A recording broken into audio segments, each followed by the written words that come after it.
ഇന്ന് തന്നെ ഡൗൺലോഡ് ചെയ്യൂ. കാണൂ നിങ്ങളുടെ ഫേവറേറ്റ് ഷോസ്. ഞാൻ പറഞ്ഞോളാം. എന്തായാലും എന്റെ മോളുടെ കല്യാണം നടത്താൻ നിങ്ങൾ അമ്മായിയപ്പനും മരുമോനും ഇത്ര സ്നേഹത്തോടെ നിൽക്കുമ്പോ അതെനിക്ക് കണ്ടില്ലെന്ന് നടിക്കാൻ പറ്റില്ലല്ലോ. പോലീസിനോട് ഞാൻ എല്ലാ കാര്യങ്ങളും പറഞ്ഞോളാം. രാഘവേട്ട, എനിക്ക് അവന്റെ പെരുമാറ്റത്തിലെ പ്രശ്നമുള്ളൂ. സുഖമില്ലെന്നും ഡോക്ടറെ കാണിക്കണമെന്നും ഒക്കെ ശാലിനി പറയുന്ന കേട്ടു. പോകുന്ന പോക്കിൽ എന്റെ ചെടിച്ചെട്ടുകളും ഇടിച്ച് നശിപ്പിക്കേണ്ടതായിരുന്നു. രാഘവേട്ട, ഞാനൊന്ന് ശാലിനി വിളിക്കട്ടെ. ഹോസ്പിറ്റലിൽ കൊണ്ടുപോകുന്നുണ്ടോന്നൊന്ന് ചോദിക്കാലോ. സ്വന്തം താല്പര്യത്തിൽ എന്തായാലും അവൻ പോയില്ല. ആരെങ്കിലും പിടിച്ചു പിടിയാലെ കൊണ്ടുപോയാലേ കാര്യം നടക്കും.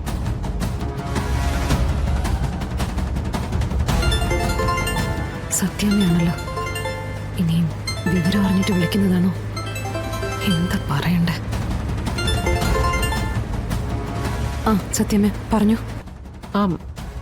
മോളെ, വിഷ്ണുവിനെ വിളിച്ചിട്ട് കിട്ടുന്നില്ല. അത് സത്യമേ ചിലപ്പോ റേഞ്ച് ഇല്ലാഞ്ഞിട്ടായിരിക്കും. മോളെ, രാവിലെ പറഞ്ഞില്ലായിരുന്നോ അവനെ ഡോക്ടറെ കാണിക്കണമെന്ന്? ഡോക്ടറെ വിളിച്ച് ബുക്ക് ചെയ്തായിരുന്നോ? അവനായിട്ട് പോകത്തില്ല, നീ നിർബന്ധിച്ച് കൊണ്ടുപോണം. അത് പറയാൻ വേണ്ടി ഞാൻ വിളിച്ചത്. എന്നാ ഞാൻ വെക്കട്ടോ? അല്ല സത്യമേ, എനിക്കൊരു കാര്യം പറയാനുണ്ടായിരുന്നു. എന്താ മോളെ? പേടിക്കാനൊന്നുമില്ല. വിഷ്ണുട്ടനെ സത്യമേ വിളിച്ചിട്ട് കിട്ടാത്തത് മറ്റൊന്നും കൊണ്ടല്ല. ചെറിയൊരു തെറ്റിദ്ധാരണയുടെ പേരിൽ വിഷ്ണുട്ടൻ ഇപ്പൊ പോലീസ് കസ്റ്റഡിയിലാ. പോലീസ് കസ്റ്റഡിയിലോ? മോളെ, നീ എന്തൊക്കെയാ പറയുന്നത്? അവനെ കസ്റ്റഡിയിൽ എടുക്കാൻ മാത്രം അവൻ എന്ത് കുറ്റാ ചെയ്തത്? അയ്യോ അയ്യോ, ഇത് ആരെങ്കിലും കള്ളക്കേസ് ഉണ്ടാക്കിയതായിരിക്കും. അതെ, അത്രേ ഉള്ളൂ. അതുകൊണ്ടാണ് ഞാൻ ടെൻഷൻ അടിക്കണ്ടെന്ന് പറഞ്ഞത്. രാഘവേട്ട, വിഷ്ണു പോലീസ് കസ്റ്റഡിയിലാണെന്ന്. നീ ഫോൺ ചെയ്യുന്നേ മോളെ. എന്താ സംഭവിച്ചേ? വിഷ്ണു ഇപ്പൊ ലോക്കപ്പിലാന്നോ? അച്ഛാ, ഇതൊരു കള്ളക്കേസാണ്. ഞാൻ അർജുനേട്ടനുമായിട്ട് ആലോചിച്ച് പെട്ടെന്ന് വിഷ്ണുവേട്ടനെ ഇറക്കാനുള്ള ഒരുക്കത്തിലാ. എത്രയും പെട്ടെന്ന് വിഷ്ണുവേട്ടനെ ഞാൻ പുറത്തു കൊണ്ടുവരും, അതിലൊരു സംശയം വേണ്ട. ശരി മക്കളെ, മക്കൾ വിളിച്ചാൽ മതി. ശാലിനി അർജുനോട്ട് സംസാരിച്ചിട്ടേ ഇന്ന് ഇറക്കാന്ന് പറഞ്ഞു. അയ്യോ, അതൊക്കെ ഇനി എപ്പോ നടക്കാനാ?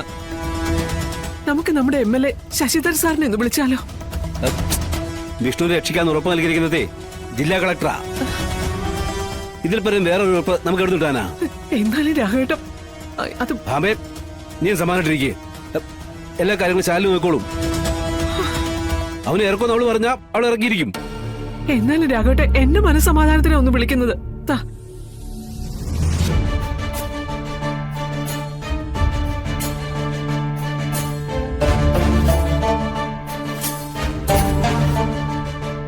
എന്റെ കൃഷ്ണ, ഒന്നിന് പറയെ ഒന്നായിട്ട് വന്നോണ്ടിരിക്കുവാന്നല്ലോ. പിടിച്ചു നിൽക്കാനും തരണം ചെയ്യാനുള്ള കരുത്തിലേക്ക് തരണേ ഭഗവാനെ.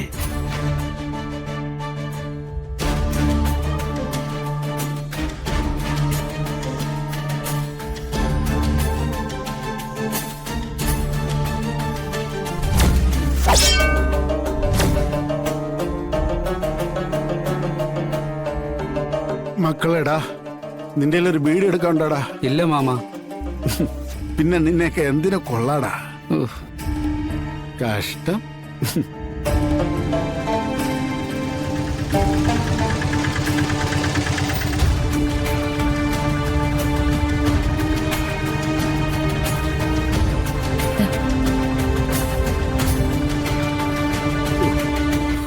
അതെ, ഈ മരുന്ന് പുറത്തുനിന്ന് വാങ്ങണം. ആര്? ഞാൻ വാങ്ങിക്കണോ? പിന്നെ ഞങ്ങൾക്ക് വാങ്ങിക്കൊണ്ടുവരാൻ പറ്റുമോ? ഈ സ്ഥിതിയിൽ എഴുന്നേറ്റ് നടക്കാൻ പാടില്ല നിങ്ങൾ തന്നെയല്ലേ പറഞ്ഞത്? എന്നിട്ടിപ്പോ മരുന്ന് വാങ്ങിക്കാൻ പറഞ്ഞ ഞാൻ എന്തോ ചെയ്യാനാ? നിങ്ങൾ പോയി വാങ്ങണോന്ന് പറഞ്ഞോ? നിങ്ങളുടെ കൂട്ടത്തിലുള്ള ആരെങ്കിലും വാങ്ങണോന്നേ പറഞ്ഞോളൂ. ഇവിടെ ഇപ്പൊ ആരും ഇല്ല. ഇങ്ങ തന്നേക്ക്, ഞാൻ പോയി വാങ്ങിക്കാം. എത്ര നേരമായടി രണ്ട് വറ്റിന് വേണ്ടി കാത്തിരിക്കാൻ തുടങ്ങിയിട്ട്? നിനക്കെന്തിന് നേരത്തെ ഇറങ്ങിയാലെന്താ? വെച്ചുണ്ടാക്കേണ്ട സാധനങ്ങളൊക്കെ കടയിലായിരുന്നു. ഇവിടുന്ന് പോയിട്ട് വാങ്ങിച്ചു കൊടുത്തതിന് ശേഷം അമ്മ എന്തെങ്കിലും ഉണ്ടാക്കിയത്.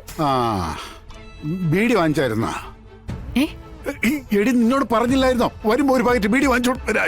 ഇങ്ങോട്ടെങ്ങാനും ബീഡി മേടിച്ചോണ്ടെന്ന് എന്നെ മാത്രമല്ല അച്ഛനെ ഇറക്കി വിടും അവര്. അവിടെ ഒരുത്തിയുണ്ടല്ലോ, അവക്ക് പോയി സാധനം വാങ്ങിച്ചാലെന്താ?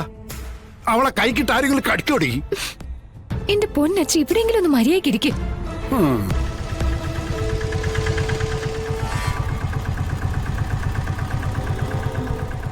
എത്രയാ? ആ പിന്നെ ആ വിഷ്ണു ചേട്ടൻ പണം കൊണ്ട് വന്നിട്ടുണ്ട്. പണം കൊണ്ടുവന്നോ? ആ പാവം ചേട്ടൻ പറഞ്ഞിട്ടാ കുത്തിന്നും പറഞ്ഞ അച്ഛൻ മൊഴി കൊടുത്തിരിക്കുന്നത്. പോലീസിന് ഇപ്പൊ ആരെങ്കിലും ഒന്ന് കിട്ടിയാ മതിയല്ലോ. എന്തായാലും ആ വിഷ്ണു ചേട്ടൻ നിരപരാധിയാണെന്ന് അച്ഛൻ പറയണം. ആ പെണ്ണെ കുത്തിയത് പിന്നെ ആരാടി? ഇനി ഒരു പക്ഷേ ഇല്ല.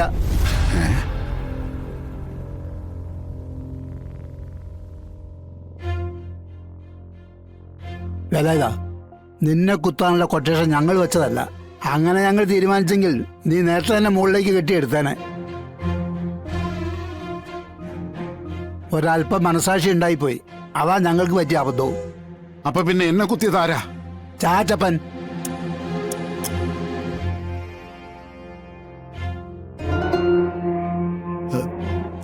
ചാച്ചപ്പനോ? ആ, ഒരു സംശയം വേണ്ട. അവന്റെ മാർക്കറ്റിലെ പിള്ളേരാ നിന്നെ പൂളിയത്. ദേ വേലായുധാ, ഞാൻ നിന്നെ കാണുമ്പോഴൊക്കെ പറഞ്ഞിരുന്നു അവന് കൊടുക്കാനുള്ള കാശ് കൊടുക്കണമെന്ന്. അത് കൂട്ടിയിട്ട് അത് കുഴപ്പമാകുന്നൊക്കെ. പക്ഷെ നീ കേട്ടില്ല. അവന് കൊടുക്കാനാണെന്നും പറഞ്ഞ് നീ എന്റെ കയ്യിൽ നിന്ന് പണം വാങ്ങി പോയിട്ടുമുണ്ട്. അപ്പോഴും നീ നിന്റെ ഉടായ്പ സ്വഭാവം എടുത്തു. എന്നിട്ടിപ്പോ എന്തായി? ഒരവസരം കിട്ടിയപ്പോ അവൻ നിന്റെ ഇറച്ചിയിൽ കത്തി കയറ്റിയില്ലേ? അങ്ങനെയാണെങ്കിൽ അവനിട്ടൊരു പണി കൊടുത്തു. അച്ഛൻ എങ്ങോട്ടൊക്കെയാ പോകുന്നത്? കിടക്ക്, ആ മുറിവൊന്ന് ഉണങ്ങട്ടെ. നിന്റെ മുറിവ്. വേലായുധാ, അവന് നീ പണി കൊടുക്കുകയോ കൊടുക്കാതിരിക്കുകയോ എന്ത് വേണേ ചെയ്തോ. പക്ഷെ വിഷ്ണുവിനെ ഈ കേസിൽ നിന്ന് നീ ഒഴിവാക്കണം. അതിന് വേണ്ടത് എന്താണെന്ന് വെച്ചാൽ ആദ്യം അത് ചെയ്യണം. അത് പറയാനാണ് ഞാനിപ്പോ വന്നത്. ഞാൻ പറഞ്ഞോളാം. ആ, എന്തായാലും എന്റെ മോളുടെ കല്യാണം നടത്താൻ നിങ്ങൾ അമ്മായിയപ്പനും മരുമോനും ഇത്ര സ്നേഹത്തോടെ നിൽക്കുമ്പോ അതെനിക്ക് കണ്ടില്ലെന്ന് നടിക്കാൻ പറ്റില്ലല്ലോ. പോലീസിനോട് ഞാൻ എല്ലാ കാര്യങ്ങളും പറഞ്ഞോളാം. താൻ ധൈര്യമായിട്ട് പൊയ്ക്കോ. ആ ശരി. ഗോലക്ഷം നിന്നേ നിക്കേ. എനിക്ക് ഒരു സ്മാൾ അടിച്ചാ കൊള്ളാന്നുണ്ട്. കൈയും കാലും ഒക്കെ വല്ലാത്ത വിറയലാണോ? അതിനൊരു വഴി ഇപ്പൊ ഉണ്ടാക്കാൻ പറ്റുമോ? അച്ഛാ, എന്തോടി? ഒന്ന് മിണ്ടാതിരുന്നേ. ആ ഡോക്ടർ എങ്ങനെ വന്ന് കണ്ട അയാൾ മൂക്കി കേട്ടോ. ഒരു ബീഡിയെങ്കിലും തന്നിട്ട് പോ. അതെ, ക്ഷമിക്കണം. അച്ഛന്റെ സ്വഭാവം അറിയാലോ. വേലായുധാ, അപ്പൊ പറഞ്ഞതുപോലെ വിഷ്ണുവിനെ ഈ കേസിൽ നിന്ന് ഒഴിവാക്കിയിരിക്കണം. നിന്റെ വാക്ക് വിശ്വസിച്ച് ഞാൻ പോവുക. ഞാൻ ഏറ്റു. താമസിക്കോ.